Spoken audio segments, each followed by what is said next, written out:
Bienvenue dans cette troisième formation consacrée au travail de groupe, cette fois-ci rédiger un rapport de réunion efficace. Le rapport de réunion a un côté ambivalent. Le rapport est à la fois une donnée d'entrée d'une réunion, mais également une donnée de sortie. L'objectif de cette séquence, c'est d'améliorer la communication à l'issue des réunions, d'améliorer la communication en vue des réunions et de définir les rôles et responsabilités de chacun quant aux options et décisions. Encore une fois, cette séquence est applicable à tout type de réunion et technique de travail de groupe. Le rapport des réunions est à nouveau un processus en 3 phases, comme la réunion elle-même. Il y a l'édition, la communication et le suivi. D'abord, commençons par les types de rapports de réunion. Il est important de choisir le type de compte-rendu de réunion. Le type de compte-rendu peut être adapté en fonction de plusieurs paramètres. Le sujet, la forme de la réunion et le degré de précision attendu. Il existe principalement 3 formes de compte-rendu. L'analytique, l'accent est alors mis sur les débats. Le thématique, l'accent est mis sur les faits et leurs conséquences, il nécessite un travail de synthèse. Et le synoptique se présente sous la forme d'un tableau où l'accent est mis sur la brièveté. L'édition du rapport maintenant. Pour rédiger un rapport de réunion efficace, commencez avec une prise de notes au cours de la réunion. Retranscrivez les échanges, reformulez régulièrement, obtenez des décisions, vous n'oubliez pas le rôle du pouce décision, et veillez à obtenir pour chaque point abordé et ou décidé le QQO-QCPC ou le CQQ s'est occupé. Là, je vous renvoie à la précédente vidéo, le module numéro 2. Après la réunion, vous avez vos notes. Établissez un rapport de réunion, un compte-rendu qui soit synthétique, clair et précis, avec à nouveau le CQQ s'est occupé, agréable à lire et facile à comprendre, y compris et surtout pour les absents.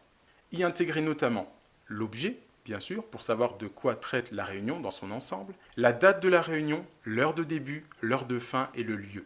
Ensuite, pensez à identifier les présents, les absents, les excusés et les personnes de la liste de diffusion. En termes de précision, les présents sont bien sûr les participants, l'animateur, etc. Les absents sont les personnes qui devaient être présentes, mais pour lesquelles vous n'avez pas reçu d'excuses, c'est-à-dire que vous ne savez pas pourquoi elles ne sont pas là. Les excusés sont les personnes qui vous ont prévenu de leur absence à la réunion, et quant à la liste de diffusion, elle peut être plus importante que les personnes présentes, dans la mesure où, comme je vous l'ai expliqué lors de la réunion, de la formation sur la réunion, une diffusion peut se faire aussi à des personnes qui sont concernées par les actions, mais qui ne sont pas forcément partie prenante de la réunion elle-même.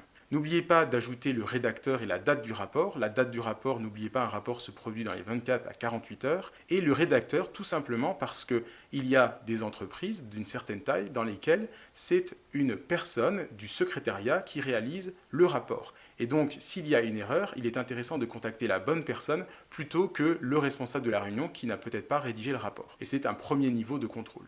N'oubliez pas d'inscrire la date de la prochaine réunion, le lieu et éventuellement l'ordre du jour s'il est différent de la réunion précédente. Intégrer également la retranscription des options et décisions sous forme d'un plan d'action et de joindre des documents annexes le cas échéant. Troisième partie, la communication du compte-rendu. Un compte-rendu, une fois qu'il est finalisé, doit être validé par les personnes qui ont autorité, notamment le décisionnaire ou d'autres personnes qui doivent viser votre travail ou le travail de la personne qui rédige le compte-rendu. Il doit être, comme je l'ai dit, communiqué dans les 24 à 48 heures. Ça veut dire que vous devez y inclure aussi le délai de validation. Alors bien sûr, en fonction des lignes hiérarchiques, des fois 24 heures, 48 heures, c'est un vœu pieux. Mais néanmoins, c'est votre objectif de départ. Communiquez également, comme je l'ai dit, à toutes les parties intéressées. Donc on se répète, participants, excusés, absents, les tiers internes, pilotes d'action et autres, et les tiers externes, le cas échéant, mais comme je l'ai déjà dit, conformément aux modalités validées par l'employeur. Vous n'avez pas forcément l'autorité pour diffuser un compte-rendu de réunion en externe à votre entreprise. Et enfin, le suivi. Le compte-rendu de réunion n'est pas quelque chose qui se transforme en lettre morte une fois qu'il a été envoyé. Le compte-rendu, c'est en fait les minutes de la réunion avec les options et décisions, c'est-à-dire le plan d'action, et il s'agit ensuite d'échanger avec les pilotes des actions pour suivre l'avancement, notamment dans l'idée de préparer la réunion suivante. Il faudra donc mettre à jour ou faire mettre à jour le plan d'action régulièrement jusqu'à la prochaine réunion pour avoir l'état le plus à jour et de reprendre les points significatifs du plan d'action ou de la réunion lors de la prochaine réunion. N'oubliez pas d'intégrer toujours dans votre réunion un retour sur la réunion ou les réunions précédentes et notamment sur les points encore ouverts ou à traiter. Il y a plusieurs points d'attention pour avoir un compte-rendu de réunion efficace. Tout d'abord, l'objectivité. Restez fidèle au déroulement de la réunion. N'inventez pas, n'intégrez pas d'avis personnels, soyez juste le scribe, le greffier de ce qui s'est passé et en version synthétique. Faites preuve de neutralité et d'impartialité. N'influencez pas ou n'écrivez pas de manière à influencer ou à modifier la teneur des propos. Assurez le suivi des actions dans le temps. C'est primordial. Et demandez aux participants en cas de doute. Il n'y a pas de honte à ne plus se rappeler ou à ne plus être sûr de ce que l'on a écrit.